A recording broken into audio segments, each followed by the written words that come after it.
কোনো একজন নারী, সে হয়তো পর্দা মেনটেন করে না, একটু হিপ হপ স্টাইলে চলাফেরা করে, তো সে ভাবলো যে না, আমি তো অনেক ভুল করে ফেলছি, আমি সংশোধন হব, আমি প্র্যাকটিসিং হতে চাই। তো এখন যখন সে আপনার কাছে আসছে নাসিহাত নেওয়ার জন্য, আপনি যদি বলেন যে তোমার এই করতে হবে, বোরকা ঝুলাইতে হবে, হাত মোজা পা মোজা, পারবে?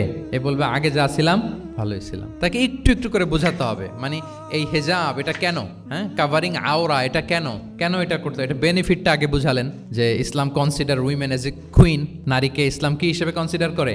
রানী হিসেবে। তো রানীর তো একটা ড্রেস কোড থাকবে, স্পেশাল পোশাক থাকবে, এগুলো বুঝাবেন। সে যাতে একটু নিজেকে গুছিয়ে চলে, শুরুর দিকে আপনি এই বার্তা দিতে পারেন যে একটু গুছিয়ে চলতে হবে। এরপর একটু শালীন পোশাকে যেন সে অভ্যস্ত হয়, এটা বললেন। সে যখন শালীন পোশাকে অভ্যস্ত, তারপরে হেজাবের ফজিলত বললেন, সে যেন হেজাব পরে। যখন সে হেজাব পরে, এরপরে তাকে নেকাবের কথা বললেন। এইভাবে আস্তে আস্তে তাকে বোঝাতে হবে। কিন্তু একবারে যদি সব চাপিয়ে দেন, বলেন তো আওয়াজ করে, সে কি ওটা রিসিভ করতে পারবে? কারণ এই যে গ্রাজুয়ালিটি আর তাদাররুজ, এই সিস্টেম